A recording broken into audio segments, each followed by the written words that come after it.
আরে জগাই যে, তা ফিশ ফ্রাইয়ের দোকান কখন দিলি? আগে মোড়ল মশাই, আজই প্রথম দিয়েছি। তা বলুন, আপনাকে ফিশ ফ্রাই দেবো?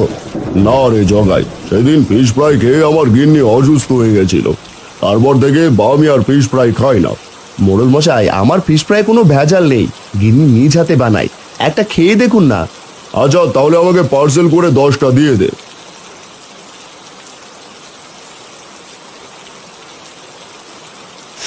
আরে বাহ, কি সুন্দর ফিশ ফ্রাইয়ের ঘ্রাণ। দিন দাদা, আমাকে 5টা ফিশ ফ্রাই পার্সেল করে দিন। দাঁড়ান দিদি, এখনই দিচ্ছি।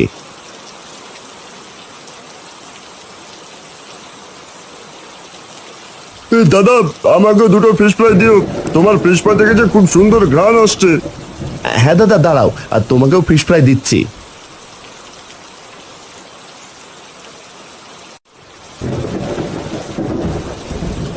আরে রতন, তুই আবার ওই পচা মাছ নিয়ে আমার হোটেলে এসেছিস কেন? আরে দিদি, তোমার হোটেলে তো এখন কেউ নেই। পচা মাছ তোমাকে দিলেও কেউ দেখবে না।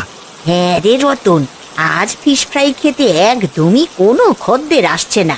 বুঝতে পারছি না এই বৃষ্টির ভেতরে সবাই আসছে না কেন। আসবে কি করে দিদি? জানো না, গ্রামে জগায় নতুন একটা ফিশ ফ্রাইয়ের হোটেল খুলেছে। কি? জগাই নতুন ফিশ ফ্রাইয়ের হোটেল খুলেছে?